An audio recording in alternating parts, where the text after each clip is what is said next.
Well, welcome back to the Maestro of Everything channel.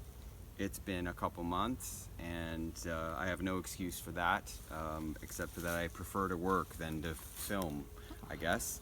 But I just wanted to show very quickly, we're making our first attempt at a 20-25 day compost mound, which means a very sort of accelerated creation of complete compost. And so yeah, what we have, we're actually already at day 3, but we just added a bunch more material. So you can see it already looks like it's a mixture of quite newly cut grass and some that's gotten broken down a little bit. 50-50 mix with green and brown. 50% green, the stuff we weed whacked off the property, and then 50% brown, which can be shredded cardboard, just brown cardboard, you know, with no added stuff to it, sawdust, and fallen leaves, brown dead leaves, and adding some moisture to it so it keeps moist but not overly wet. And so we're going to see how it goes. Already at day 3, the mound, when you stuck your hand into the center of the mound, it was quite hot, maybe 100 degrees Fahrenheit or some 40 something degrees centigrade. They say ideally you want it hot enough so that your hand, it's hard to keep your hand in there, hot to touch, which is usually more in the 140 Fahrenheit, you know, 48 degrees or whatever that is, centigrade. And because you want the bacteria to really be working to break it down. The heat and the steam that you see in the middle of these piles, if you do the semi-correct averaging out to half and half green and brown and moist and not too dry, not too wet, if you do that and you add maybe a little bit of already done compost to sort of get the bacteria going, then you get that heat and that steam because the bacteria is working and breaking down and creating all of that heat. So the heat is the sign that it's working. It is working in our case. And then we have to turn it, put the outside of the pile on the inside and then the inside of the pile on the outside so that you switch places and you get oxygen in there. So that's the thing that everybody, there's millions of YouTube videos about this, and we've watched quite a few of them, and so we thought we would try it ourselves. And so we will see in, I'll do some more videos as we go in, like day 10, day 15, day 20, something like that, and we'll show you how it progresses. Thanks for watching. Okay, so this is a day later from our last video about this mound of quick compost.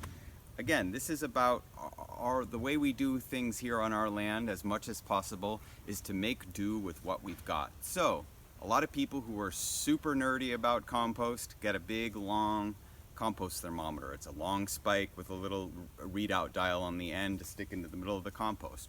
It's probably pretty cheap, pretty basic. We don't even have that, but we have been told that the maximum temperature you want in the center of a mound like this before you turn it and give it some more oxygen is like 140 degrees Fahrenheit, around 60 degrees Celsius. Coincidentally, 140 degrees Fahrenheit or 60 degrees Celsius is basically too hot for skin, most people's skin. That's the temperature at which you can't leave your hand underneath the faucet. It's like it'll burn your hand or it'll be very, very uncomfortable. And I'm gonna stick my hand into the center here and see if I can leave my hand in there or not. Okay, so let's give it a try. I feel like I'm on a cow farm and I'm like helping a cow give birth. Oh, it's hot. Oh, geez. Nope. Oh, that's hot. That's too hot to touch. So I didn't even go all the way into the center. If I go further in, the tips of my fingers were hurting. So that's perfect. This is the first time we've done this. My whole life I grew up with compost in Vermont. And we would just dump our kitchen waste into this thing and leave it. We wouldn't even add brown material, and it would just, over a year, slowly turn into something. It would probably be really slimy and sludgy, no oxygen in there, which isn't what you want. But it worked okay, but it just was a place to throw our kitchen waste, and maybe after a year you put it on the garden. Sorry, Mom and Dad, but it was okay. But we're learning how to actually make compost that not is only rich in nitrogen and carbon, which is, everybody think that's the main thing as a fertilizer, but just as important is the bacteria that's going to be in there, the friendly bacteria that is really, really important to the microbiology of your garden beds. So now what we do is we just do what we've seen on YouTube so many times. It's easiest to do it in a mound. If you have a bin, you're going to have walls getting in your way. This, you just dump it to another, you have 2 spots and you just dump it, and you put the, say the outside goes on the inside. So everything that's on the outside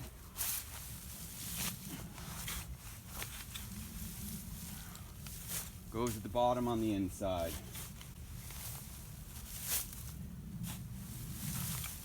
We've got some clumps. Look at the steam. Look at the steam coming off of this thing. Come in close, Lena, and look at the steam coming out of that hole right there. It's like a little furnace going on in there, and that's all bacteria. It's all the microbiology farting and eating and farting and all of this stuff. So that's the center. I'm going to leave that aside so I can put it on the outside, give it some oxygen.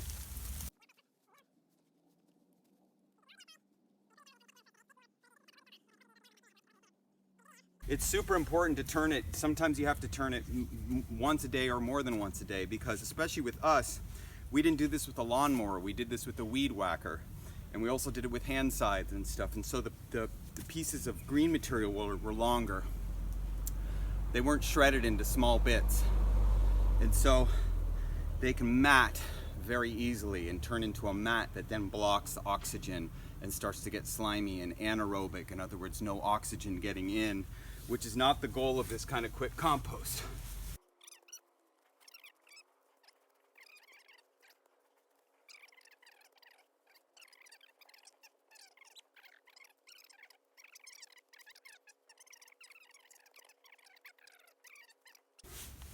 There it is.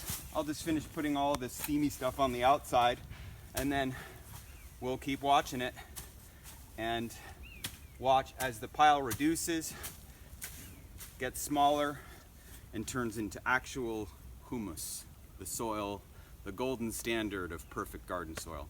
So thanks for watching. I'll see you next time. Hi, welcome back to Maestro of Everything.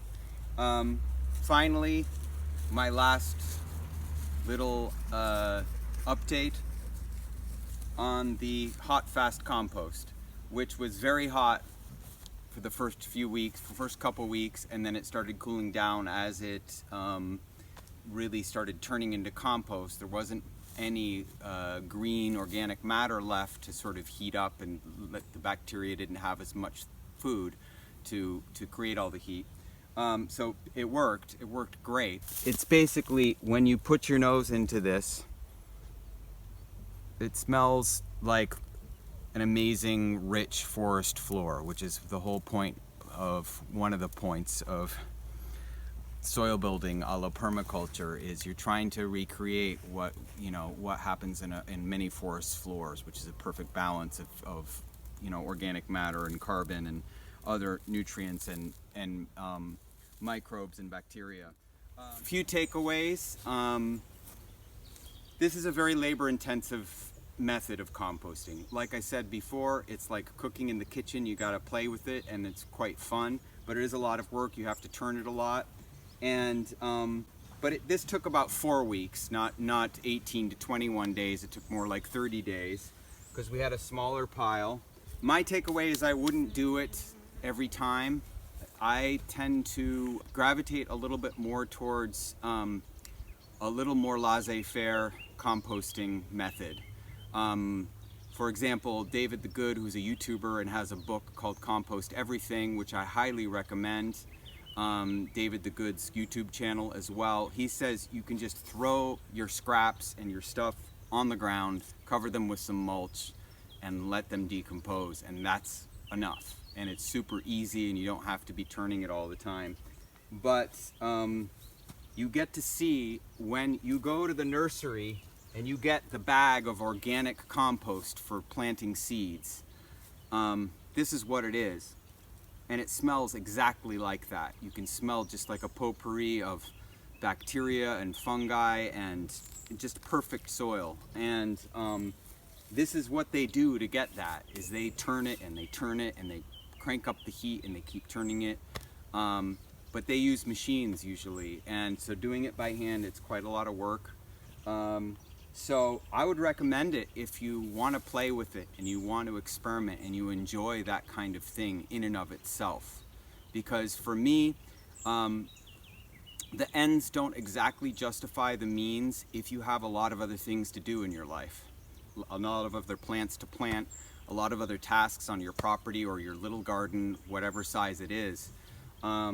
And so if you go to any number of authorities on composting in a more relaxed and less labor-intensive way, for example, David the Good, you might find a more balanced way of doing it in terms of the labor involved. So it was a great experience. I probably will do it again when I get inspired because the result is pretty much the gold standard.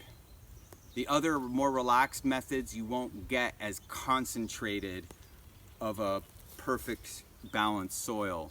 And so there are occasions when I'm going to want to do this to sort of really get a nice soil for planting seeds in. So anyway, thank you for watching. That's the end of this saga of the Hot Fast Compost. And please click subscribe and click on the little following bell and all of those great YouTube tasks. See you next time.